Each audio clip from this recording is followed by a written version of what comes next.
وہ ضربیں ایسی تھی کہ آج تک وہ اپنے سینوں میں اعلی حضرت کے نوک سے نکلنے والے جملوں کا درد محسوس کر رہے ہیں. ہم کہتے ہیں غیروں کو تو درد ہوتا اعلی حضرت کے نام سے کئی اہل سنت کے کھانے والوں کو تکلیف شروع ہو گئی کہ نہیں اعلی حضرت نہیں، اعلی حضرت نہیں، اعلی حضرت نہیں. تم اسی بغض میں جلتے جلتے مر جاؤ گے. 100 سال ہو گئے میرے اعلی حضرت کا نام افق پر چمک رہا ہے اور قیامت تک امام احمد رضا کا نام چمکتا رہے گا.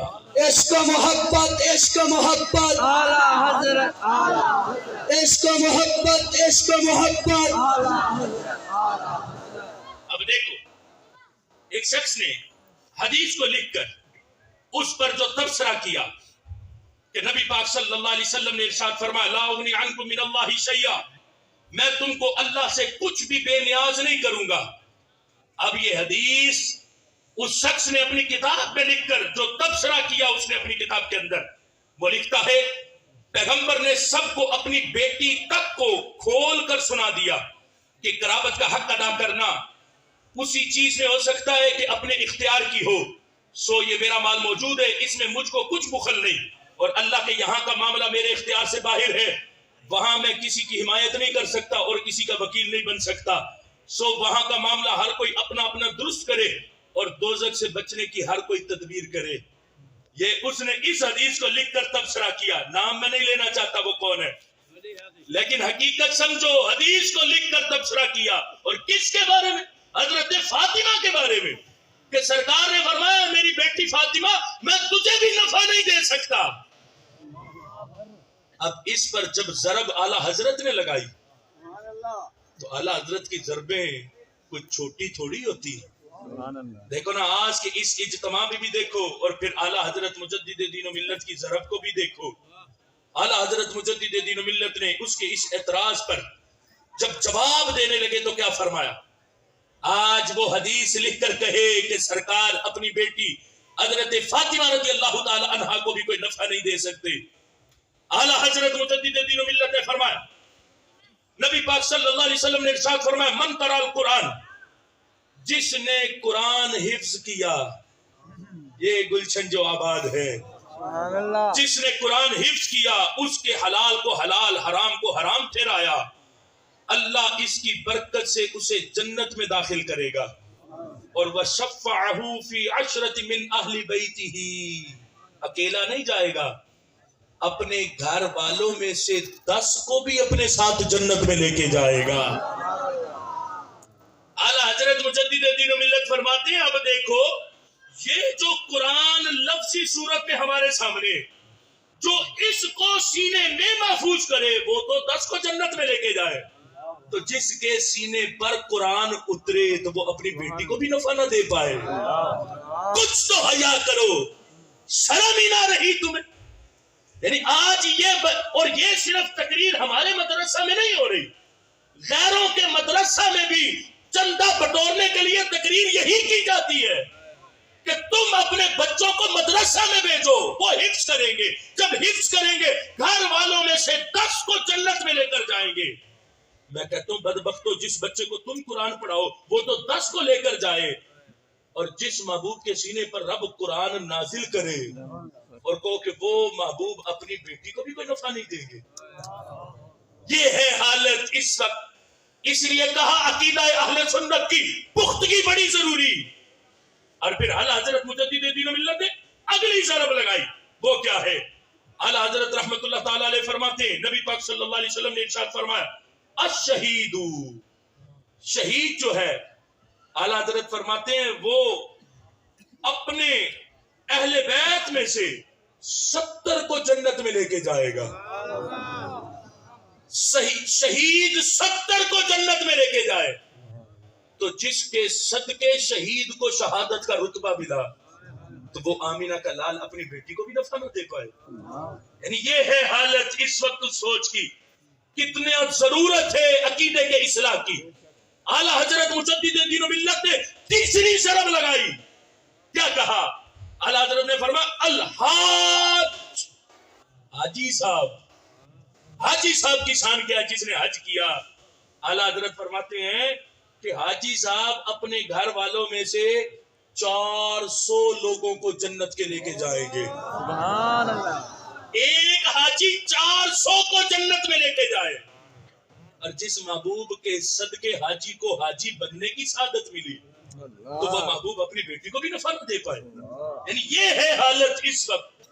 کتنی ضرورت ہے عقیدے کے اصلاح کی. عمل کی اصلاح بھی ضروری ہے لیکن عقیدے کی اصلاح کتنی ضروری. حالانکہ وہ مسئلہ تھا کہ سرکار نے ذاتی طور پر کہا تھا، ذاتی طور پر، لیکن رب کی عطا سے تو جنت کے مالک محبوب ہیں. وہ جسے چاہتے ہیں اسے ہی جنت عطا فرما دیتے ہیں. کتنے آئے جن کو محبوب نے جنت کے ٹکٹ عطا فرمائے؟ ابو بکر فی الجنہ، عمر فی الجنہ، عثمان فی الجنہ، علی فی الجنہ، سعد فی الجنہ، سعید فی الجنہ، عبد الرحمن بن عوف فی الجنہ، طلحہ فی الجنہ، زبیر فی الجنہ. کتنوں کو جنت عطا فرمائی. اور کئی صحابی تو آ کر ایک صحابی نے پیچھے سے محبوب کو پکڑ لیا. میں چھوڑو، خلاصہ یہ ہے کہ نہیں چھوڑوں گا، جب تک جنت نہیں دو گے نہیں چھوڑوں گا. یعنی یہ ہے محبت. اور جنت ملی، سرکار نے جنت عطا فرمائی. کسی کو مرگی کا دورہ پڑے تو سرکار کے تیرے لیے اختیار ہے، چاہے تو شفا لے لے چاہے جنت لے لے. اب اس کو جنت کا ٹکٹ ملے تو تابعین تک بات پہنچے. وہ بھی کہیں جس نے جنتی عورت کو دیکھنا ہو حضرت سودا کو دیکھ لے، کیونکہ اس کو محبوب نے جنت کا ٹکٹ عطا فرما دیا ہے. اب یہ ہے عقیدہ اہل سنت کا. اور اہل بیت کی محبت کے لحاظ سے وہ خوارج کا طبقہ جو بغض اہل بیت میں اپنے سینے کو گندا کر کے بیٹھا، ہم ان کے سینے پر چڑھ کے ان کے عقیدے کو قدموں کے نیچے رات کے عقیدہ اہل سنت کی حقانیت کا نعرہ لگاتے ہیں کہ تمہارے مقابلے میں سچا عقیدہ اللہ نے اہل سنت کو عطا فرمایا کہ سنی کا عقیدہ سچا ہے. اور پھر دوسری طرف وہ لوگ جو اہل بیت کی محبت کا دھندا کر کے بغض صحابہ کو لوگوں کے سینوں میں اتارنا چاہتے ہیں، ایسے لوگوں کو بھی سرکوبی کرنا چاہتے ہیں کہ وہ لوگ جو اہل بیت کی محبت کی آڑ میں آج کہیں ابو بکر پر تبرہ، کہیں عمر فاروق پر تبرہ، کہیں حضرت عثمان پہ تبرہ، کہیں حضرت امیر معاویہ پہ تبرہ، کہیں حضرت ابو سفیان پہ تبرہ، کہیں حضرت ہندہ پہ تبرہ. میں کہتا ہوں ظالموں تمہیں شرم نہیں آتی؟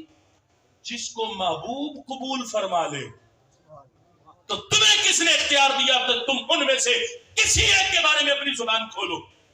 میرے محبوب نے سب کو قبول کیا، اور جس کو میرے محبوب نے قبول کیا اللہ کے فضل سے اس ہر ایک سے محبتوں کا نعرہ 15ویں صدی میں بھی سننے لگا رہا ہے، جب قبول ہمارے محبوب نے فرما لیا.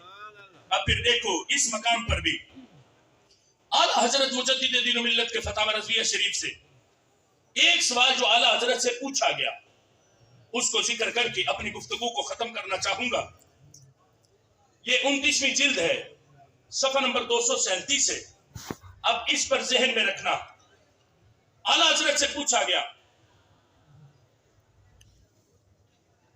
کہ زید ہے وہ بحمد اللہ تعالی کسی ضروری دینی کا انکار بلکہ اس میں شک بھی نہیں کرتا، سارے ضروریات دین کو مانتا ہے، بلکہ ایسے شخص کو بھی کافر و مرتد جانتا ہے.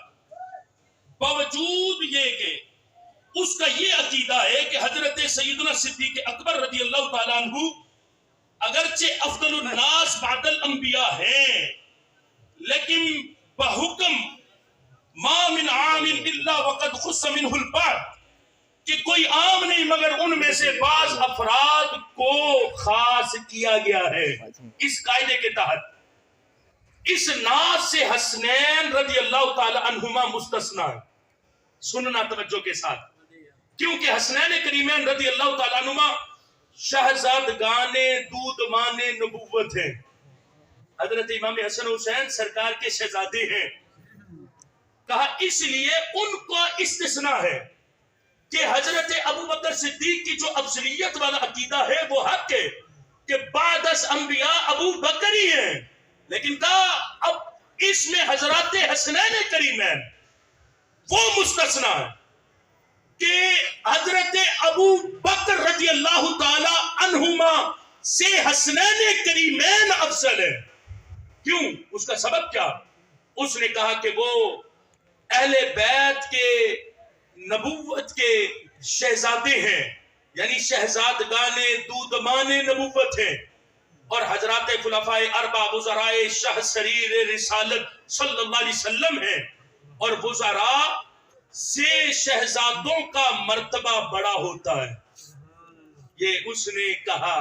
آج دیکھو نا، ایک طبقے کا پورا دھندا اسی بات پر چل رہا، جو بات اعلیٰ حضرت سے پوچھی جا رہی، پورا ان کا دھندا اسی مسلک پر ہے اور اسی بات پر ہے کہ چونکہ وہ اہل بیت ہے لہذا ہم اہل بیت کو مانیں گے، صحابہ کو نہیں مانیں گے.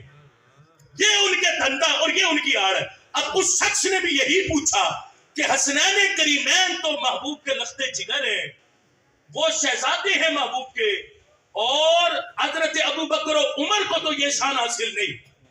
اب یہ بات اس نے کہی تو وہ کہتا ہے معلوم ہوا کہ حسنین رضی اللہ تعالیٰ عنہما خلفائے اربع رضی اللہ تعالیٰ عنہم سے افضل ہے، خلفائے اربع سے افضل ہے، کیونکہ جو شان شہزادے ہونے کی ابو حضرات حسنین کریمین کو حاصل ہے وہ مولا علی کو حاصل نہیں. اس لیے اس نے کہا اس نسبت کی بنیاد پر حضرت مولا علی پر بھی حسنین کریمین افضل ہے. اب یہ اس کا سوال تھا. اعلیٰ حضرت مجدد دین و ملت نے جواب کہہ دیا. بڑی توجہ رکھنا، جواب سننا. اعلیٰ حضرت مجدد دین و ملت نے جزئیت کے عقیدے کو ذکر کیا. جزئیت اور چیز ہے اور افضلیت کا مدار کلی لحاظ سے ہونا وہ اور چیز ہے. اب یہ جزئیت کا عقیدہ ہے. اعلیٰ حضرت نے اس کی ساری وضاحت کو ذکر فرمایا. اگر وہ کہتا ہے کہ حضرات حسنین کریمین رضی اللہ تعالی عنہما بوجہ جزئیت کریمہ ایک فضل جزئی حضرات عالیہ خلفاء اربع رضی اللہ تعالیٰ عنہ پر رکھتے اور مرتبہ حضرات خلفاء کا اعظم و اعلیٰ ہے تو حق تھا، مگر اس نے اپنی جہالت سے فضل کلی سبتین کو دیا، فضل کلی سبتین کو دیا. اور افضل البشر بعد الانبیاء ابو بکر صدیق کو عام مخصوص من البعض ٹھہرایا اور انہیں امیر المؤمنین مولا علی سے افضل کہا. یہ سب باطل خلاف اہل سنت ہے. اس عقیدہ باطلہ سے توبہ فرض ہے. اس عقیدہ باطلہ سے توبہ فرض ہے. یہ تو حسنین کریمین کی بات ہے. لیکن آج جو حب علی کی آڑ کا دھندا کر رہے ہیں وہ تو ممبروں پر چڑھ چڑھ کے کہتے ہیں علی انبیاء سے افضل ہے، ہم حضرت علی کو نبیوں سے افضل مانتے ہیں. ان کی تقریریں موجود ہیں، نیٹ اٹھا کے دیکھیں، نیٹ بھرا پڑا ہے کہ حضرت علی سے افضل، حضرت علی کو انبیاء سے افضل مانتے ہیں. اور اعلیٰ حضرت مجدد دین و ملت نے واضح فتویٰ دیا، فرمایا جو غیر نبی کو نبی پر فضیلت ہے وہ بندہ دارا اسلام سے خارج ہو جاتا ہے. علی علی ہیں اور نبی نبی ہیں. علی ولی تو ہے، نبی نہیں ہے. علی ولی تو ہے، کسی نبی کے قدموں کی خاک کے برابر بھی نہیں ہے. اس لیے حقیقت کو سمجھو، اہل سنت کے عقیدے کو سمجھو. حب علی کی آڑ میں حضرت مولا علی رضی اللہ تعالی عنہ کی محبت کا جھانسا دے کر معاذ اللہ کفر کی دلدل میں امت کو پھنسایا جا رہا ہے. اور وہ نعرے لگائے علی موسیٰ سے افضل، علی عیسیٰ سے افضل، علی نوح سے افضل، علی ابراہیم سے افضل معاذ اللہ. یہ ہے حب علی، اسے تم محبت علی کہتے ہو. یہ تو جھوٹ ہے، یہ تو فراد ہے، یہ حضرت علی کی شان میں خلوف ہے. اہل سنت خوش قسمت ہو، اہل بیت کی وہ شان مانتے ہو جو قرآن و سنت نے اہل بیت کو عطا فرمائی ہے. اپنی طرف سے ہم کوئی شان نہیں مانتے، وہ شانیں مانتے جو قرآن و سنت نے اہل بیت اور اصحاب رسول رضی اللہ تعالی عنہم کو عطا فرمائی. لیکن اب دیکھنا آگے اعلیٰ حضرت مجدد دین و ملت نے اتنی بات جو اس نے کہی تھی کہ سبتین ابو بکر سے افضل ہے کیونکہ وہ شہزادگان دودمان نبوت ہے، اس وجہ سے وہ افضل ہے. اعلیٰ حضرت نے فرمایا یہ کہنے والا سنی نہیں. اتنی بات کہنے سے بندہ اہل سنت سے خارج ہو گیا. اب جس نے یہ عقیدہ رکھا وہ سنی نہیں. اعلیٰ حضرت کہتے ہیں وہ سنی نہیں ہے، اس پر توبہ فرض ہے کہ وہ توبہ کرے اپنے عقیدے سے. اعلیٰ حضرت مجدد دین و ملت نے فرمایا اور اس کی دلیل محض مردود اور ذلیل ہے. اگر جزئیت موجب اکثریت مرتبہ عند اللہ ہو تو لازم کہ آج کل کے سارے میر صاحب کسے کہتے ہیں؟ سید زادے کو. تو اعلیٰ حضرت کہتے پھر تو سارے آج کل کے سید زادے اگرچہ کیسے ہی فسق و فجور میں مبتلا ہو اللہ عز و جل کے نزدیک امیر المؤمنین حضرت مولا علی سے افضل و اعلیٰ ہوں گے. کیوں؟ کیونکہ حضرت علی کو تو سرکار کے خاندان کی وہ شہزادے ہونے کی شان حاصل نہیں کہ یہ جو شان حضرت حسنین کریمین کو حاصل ہے. تو کہا پھر جتنے بعد میں قیامت تک آنے والے سید ہیں وہ تو سارے حضرت علی سے افضل قرار پائیں گے. اعلیٰ حضرت مجدد دین و ملت نے فرمایا اور یہ نہ کہے گا مگر جاہل اجہل مجنون یا ضال مدل. اعلیٰ حضرت نے کتنے بار اس کے بارے میں کہا. فرمایا یہ بندہ کہنے والا جاہل اجہل مجنون ضال ہے مدل ہے, یہ گمراہ بھی ہے گمراہ کرنے والا بھی ہے. اعلیٰ حضرت مجدد دین و ملت نے آگے 2 آیتیں لکھی, 2 آیتیں. فرمایا قل هل يستوي الذين يعلمون والذين لا يعلمون, اے محبوبہ فرما دو کیا برابر ہو جائیں گے عالم اور بے علم. اور فرمایا یرفع اللہ الذین آمنوا منکم والذین اوتوا العلم درجات, اور اللہ بلند فرمائے گا تم میں سے مؤمنین اور بالخصوص عالموں کے درجے کو. اب توجہ رکھنا سارے, یہ 2 آیتیں لکھ کے اعلیٰ حضرت نے جو خلاصہ نکالا وہ کیا ہے. اعلیٰ حضرت فرماتے تو عند اللہ فضل علم فضل نسب سے اشرف و اعظم ہے. اب یہ جملہ اعلیٰ حضرت کا سننے کے لائق ہے. اعلیٰ حضرت مجدد دین و ملت نے فرمایا عند اللہ فضل علم فضل نسب سے اشرف و اعظم ہے. نسب کا شرف پیچھے ہے, علم کا شرف نسب کے شرف سے بڑا. علم کا شرف, یہ جو علم حاصل کر رہے ہیں نسب کے شرف سے علم کا شرف بڑا. علم والے زیادہ شان رکھتے ہیں نسب والے کے مقابلے میں, جس کو رب نے علم دیا. اور آج ہمارے ہاں کیا ہوتا ہے, اب دیکھو نا, سید زادے کا احترام اپنی جگہ ہم پر واجب ہے. سادات کا ادب و احترام ہم دل و جان سے کرتے, وہ جیسا بھی ہو جس حالت میں بھی ہو, اس کی بات حد کفر تک نہ پہنچی ہو, ہم ہر اس سید الادب کرتے. لیکن کچھ حقیقت حال کو بھی تو سمجھو. اعلیٰ حضرت فرماتے ہیں فضل علم فضل نسب سے اشرف و اعظم ہے. فرمایا علم والے نسب والوں سے اونچی شان رکھتے.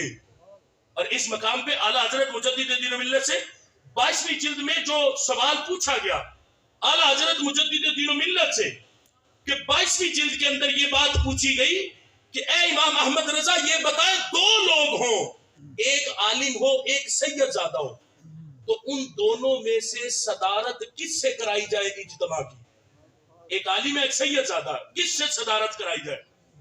اعلیٰ حضرت نے فرمایا اگر سید زادہ عالم دین ہو تو پھر حق سید زادے کا, اگر سید زادہ عالم دین نہیں تو پھر صدارت کرنے کا حق عالم دین کا ہے. کون سمجھے گا اس حقیقت کو؟ آج جب ہم یہ کہیں تو لوگ ہم سے جھگڑنا شروع کر دیتے کہ نہیں تم سادات کے مخالف ہو, تم اہل بیت کے مخالف. یہ مخالفت نہیں, یہ حقیقت ہے جس کی طرف آج ہماری توجہ ہی نہیں. علم کے شرف کو ہم نے پس پشت ڈالا. آج کتنے سادات ہیں جن کو ہم لوگوں نے زیادتی کر کے پڑھنے کا موقع ہی نہیں دیا. ہم نے ساری زندگی ان کے ہاتھ چومے, ان کو نذرانے پیش کیے. سید صاحب تمہیں پڑھنے کی ضرورت ہی نہیں, تم تو پیدا ہی اس گھر میں ہوئے ہو, پیدا ہوتے ہی جس گھرانے میں سارے بچے کی ہی بڑی اونچی شان ہے, تو تمہیں علم کی ضرورت ہی نہیں, تم نہ پڑھو. کتنے سید زادے جن کو ہم لوگوں نے پڑھنے کا موقع نہیں دیا. تو پھر آج حالت کیا ہے؟ درباروں پہ ڈھول بج رہے, درباروں پہ ناچ گانے ہو رہے, درباروں پر آج طبلے بج رہے, عورتیں ناچ رہی, درباروں پر آج طواف کیے جا رہے ہیں قبروں کے, درباروں پر آج بے حیائی برائی کے بازار گرم ہے. کیا نہیں دیکھے آپ نے درباروں کی حالت کو؟ کیوں ہوا؟ کیونکہ ہم ان سجادگان کو پڑھنے کا موقع ہی نہیں دیا. ہم نے کہا بس تم نسب والے ہو, تمہارا نسب ہی تمہیں کافی, علم کے شرف کی تمہیں ضرورت ہی نہیں. اس لیے حقیقت حال کو سمجھو, علم کا شرف نسب کے شرف سے بڑا ہے. اب سید زادے کا ہم ہاتھ چومتے ہیں, جتنا ادب سید زادے